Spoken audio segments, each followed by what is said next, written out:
బీసీలకు 42% రిజర్వేషన్లు సాధ్యం కాదని తెలుసుకొని ఈరోజు సాయి ఈశ్వరాచారి గారి ఆత్మ బలిదానం తెలంగాణ రాష్ట్ర వ్యాప్తంగా కలకలం సృష్టించింది. ఈ నేపథ్యంలో ఇటు సాయి ఈశ్వరాచారి అంతిమయాత్రలో కూడా ఇప్పటి వరకు మనం పాల్గొన్నాం. మనతో పాటు మంజుల రాణి గారు ఉన్నారు. అంతిమయాత్రలో తను కూడా సాయి ఈశ్వరాచారి అంటే తన అంతిమయాత్రలో పాల్గొనడం జరిగింది. సో మాట్లాడదాం. అక్క, ఇలా బీసీల కోసం ఆత్మ బలిదానం చేసుకున్నాడు సాయి ఈశ్వరాచారి. వాళ్ళ భార్యతోని పాపం మీరు కూడా వాళ్ళ భార్యను ఓదార్చడం కూడా జరిగింది. ఎట్లా చూస్తారు సాయి ఈశ్వరాచారి మృతి? ఎట్లా చూస్తామంటే రేవంత్ రెడ్డి మర్డర్ చేసి ఉరికిపోయిండు. రేవంత్ రెడ్డి దీనికి హత్య చేసినట్టు అర్థమైందమ్మా. ఎందుకంటే కామారెడ్డి డిక్లరేషన్ లో 42% బీసీలకు ఇస్తా అని చెప్పేసి ఈ రోజు ఆ పంచాయతీరాజ్ ఎలక్షన్లు, సర్పంచ్ ఎలక్షన్లు పెట్టేసుకున్నాడు. ఈ రోజు బీసీలము అప్పుడైనా బీసీ ఉద్యమాలలో కూడా బీసీఏ శ్రీకాంతాచారి, ఈ రోజు ఈశ్వరాచారి. అంటే బీసీలమే త్యాగాలు చేయాలి, బీసీలమే అన్ని చేసుకున్న తర్వాత అందెలలో కూర్చొని అధికారం చెలాయించేది మాత్రం ఓసీలు.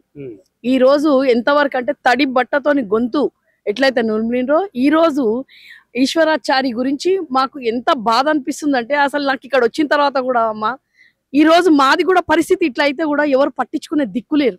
నేను ఈ రోజు మునూరు కాపు దానికి ఉపాధ్యక్షురాలని రాష్ట్రానికి. ఈ రోజు ఇట్లాంటివి చూస్తుంటే బీసీలకు ఎక్కడున్న న్యాయం ఇది చూస్తే తెలుస్తుంది. అంటే ఒక మూర్ఖుడు చెప్పిన హామీలు కాకుండా చెప్పకుండానేమో బాపు ఇచ్చిండు.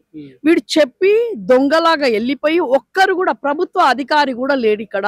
ఒక ఉద్యమాలలో ఎట్లయితే చేసిండ్రో బీసీ ఉద్యమము ఇక్కడ నుంచి స్టార్ట్ అవుతుంది బిడ్డ రేవంత్ రెడ్డి, గుర్తుపెట్టుకో. ఉద్యమాలలో పోయి వచ్చిన వాళ్ళం మేము. ఉద్యమంలో కూడా అప్పుడు కూడా బీసీ అయిపోయిండ్రు.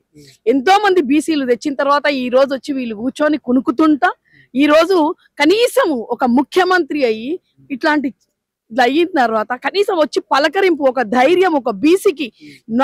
ఏ పదవులు అడుగుతలేరు బీసీలు, ఏమీ అడుగుతలేరు. కనీసం ఒక ధైర్యం ఇవ్వాలి. ఒక మహిళకు 2 ఆడపిల్లలు, ఒక బాబు.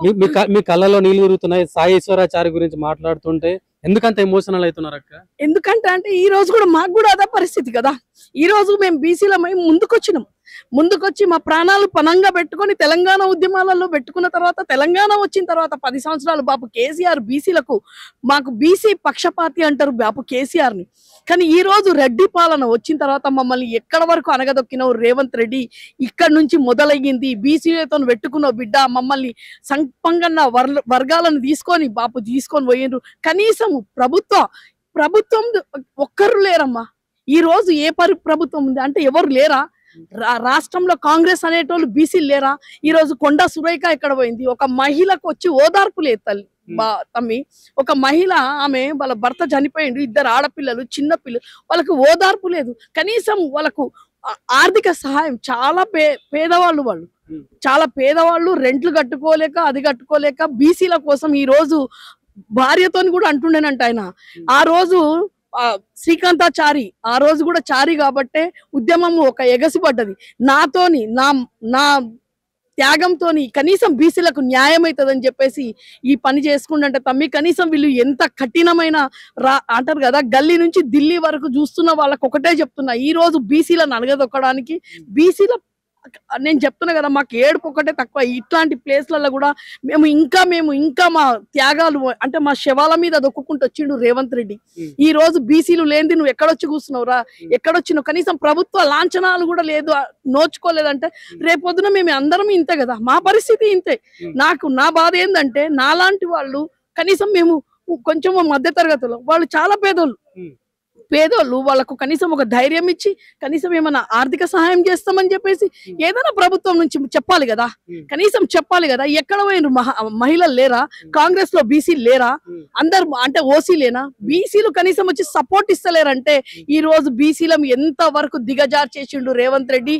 బీసీలు ఇప్పటికైనా నేను చేతులెత్తి దండం పెడుతున్నా.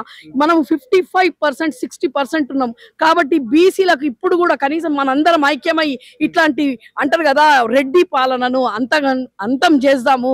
ఈ రోజు మాకు మోసం చేసిన రేవంత్ రెడ్డి ఈ కలకల ఈ ఉసురు మాత్రం తప్పకుండా రేవంత్ రెడ్డికి తాకుతుంది. మహేష్ కుమార్ గౌడ్ గారు చెప్పినారు కదా, మా రేవంత్ రెడ్డి కాదు రేవంత్ గౌడ్ అని చెప్పేసి కూడా కొన్ని సందర్భాలలో మాట్లాడిండు. మరి ఆ రకంగా చూసుకుంటే ఎట్లా? ఇప్పుడు రేవంత్ గౌడ్ కాదు తమ్మి, ఇక్కడ వీళ్ళకు ఓదార్పు కావాలి.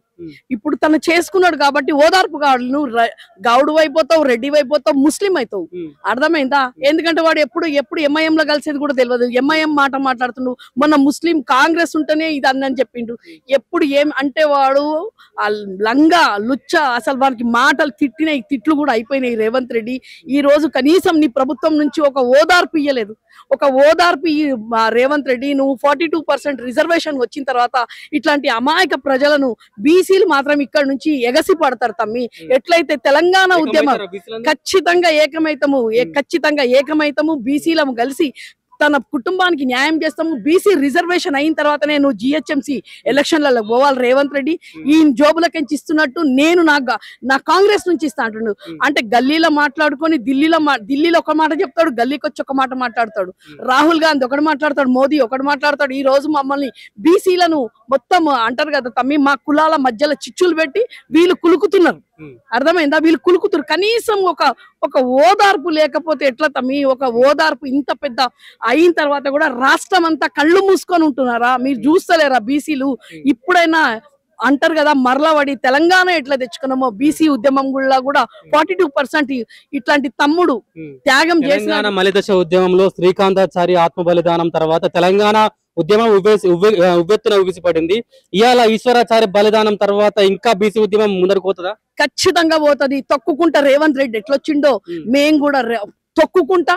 బీసీలము ఎక్కడ పోవాలో బీసీ సీఎం అయ్యే వరకు వదిలిపెట్టాం బిడ్డ. రేవంత్ రెడ్డి నువ్వు అనుకుంటున్నావేమో బీసీల మీద ఎన్ని నంగనాచి మాటలు చెప్పిండు, ఎన్ని మాటలు చెప్పి ఈ రోజు బీసీలకు కనీసం నాకు అర్థమైతలేదు. నువ్వు ఇన్ని హామీలు ఇచ్చినా నువ్వు ఏం చేసినావు? లంగా దొంగ అన్నయ్య సీఎం అయినావు. కనీసం ఒక ఓదార్పు మానవత్వం అయితే నేర్చుకో రేవంత్ రెడ్డి.